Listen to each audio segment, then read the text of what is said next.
Hello, boys and girls. Got my Mario hat on today because we're going to be talking about another legend named Jacques Cousteau. The story is called Manfish. And Jacques Cousteau did a lot for underwater research. Manfish.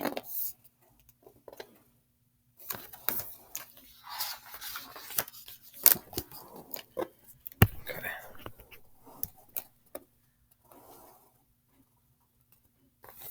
Huh. Bubbles rising through the silence of the sea. Silvery beads of breath from a man deep, deep down in a strange and shimmering ocean land of swaying plants and fantastic creatures. A manfish swimming, diving into the unknown, exploring underwater worlds no one had ever seen. Sorry, it's so dark, this first page. It's a little better. Our story starts many years before in France with a little baby boy born under the summer sea. His parents named him Jacques. From the very beginning, little Jacques loved water. The way it felt on his hands, his face, his body, and water made him wonder. He wondered why ships floated, why he floated, and why rocks sank.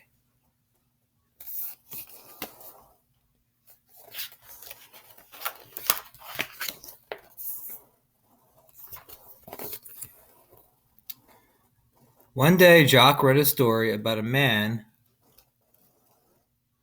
who hid underwater by breathing through a long tube. Jacques tried it and discovered it was possible.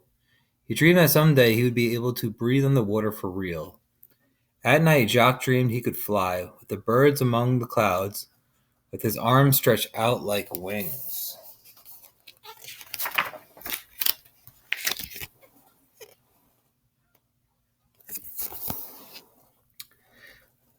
Jacques spent his days playing, experimenting, and creating. He wrote little books that he illustrated with his own drawings, and he was fascinated by machines. He studied blueprints and built a model of a crane that was as tall as he was, and actually worked.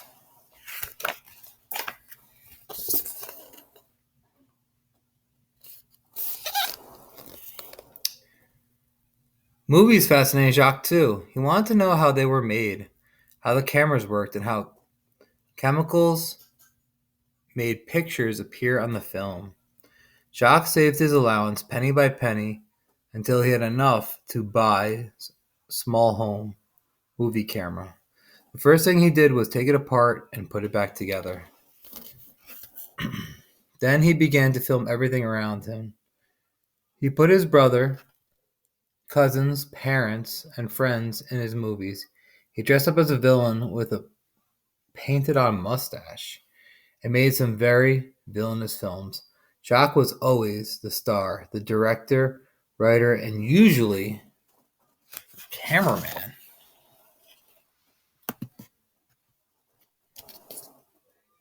It's a big fish. When Jacques finished school, he joined the French Navy. His ship sailed all around the world, and everywhere he went, he filmed where he was. In China, he filmed men catching fish with their bare hands. Then they held their breath underwater for many minutes. Jacques wondered what that would be like.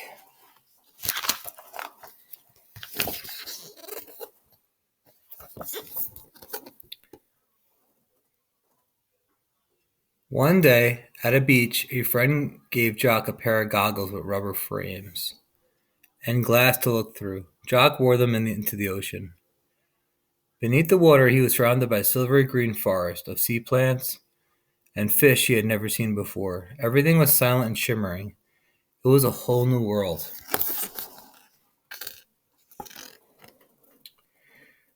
When he came up, he saw cars, people, buildings, and telephone poles. Once again, he went below into the magical underwater world. At that moment, Jacques knew his life was changed forever. His eyes had been opened to the wonders of the sea.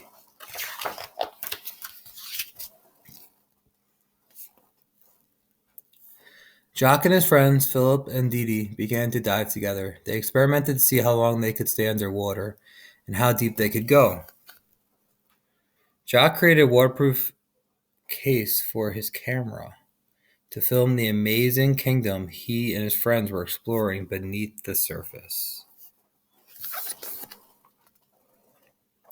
They made rubber suits to keep themselves warm and flippers to help them kick better. But Jock wanted to stay down longer than just one breath at a time. He realized he needed to take more air with him, enough air to explore the mysterious depths and vast expanses of the ocean, to swim through the sea as free as a fish. He wanted to become a manfish, and he began to work on just how to do it.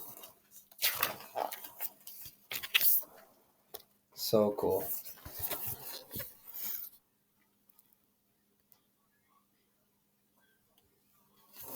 Okay.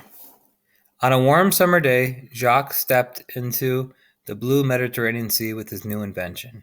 He called it the aqua lung because aqua means water, and our lungs are part of our body that holds the air we breathe. Below the surface, Jacques swam and glided and dove. He did flips and somersaults. He stood upside down on one finger and laughed bubbles into the sea. Jock couldn't breathe beneath the water. Now he could swim. Jock could breathe beneath the water. Now he could swim across miles of ocean, his body feeling what only scales had felt, his eyes seeing what only fish had seen. The water made him feel like he was flying, just like in his dreams. And Jock had done it. He had became a manfish, the aqua lung. Look at this boat.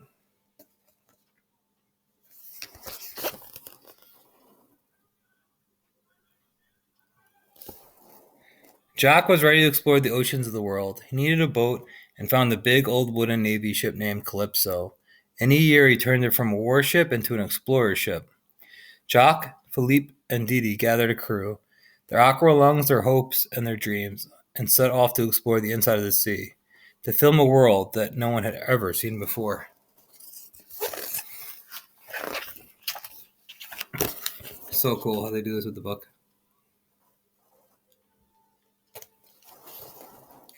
On their journey, they dove deep into a seascape of plants, green and purple prickly plants, red branchy plants, spongy plants, wispy, feathery, swaying plants, slowly dancing to the rhythm of the sea.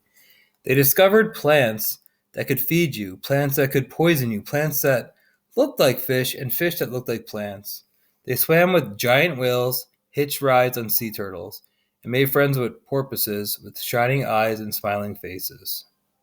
They filmed fierce and frightening sharks, so strange and dangerous, Jock and his crew had to build cages. Not for the sharks, but for themselves, so they can make their movies without being eaten.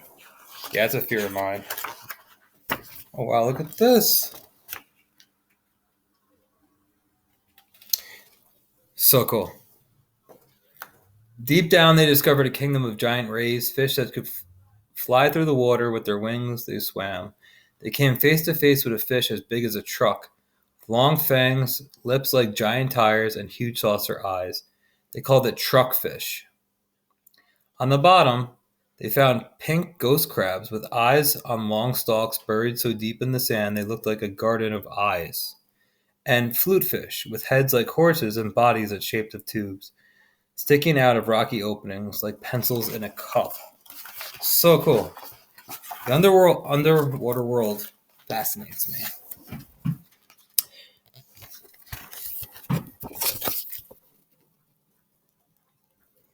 Everywhere the Calypso went, Jock and his crew made films of what they had saw. Films that played in movie theaters, films that played on TV.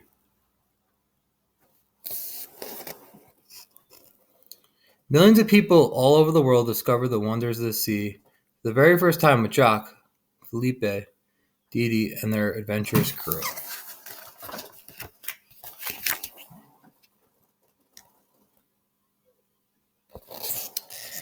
After Jock spent most of his life making movies about the sea, he had saw something happen, something shocking. Plants that used to be alive and healthy were being poisoned.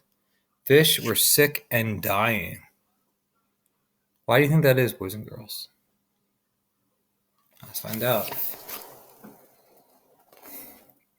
Jock saw that people, without realizing it, were slowly killing the sea and its creatures by dumping garbage and poisonous chemicals into the ocean he loved so much. Jock knew what he had to do. He had to make movies to warn people, movies to save the sea. Wow.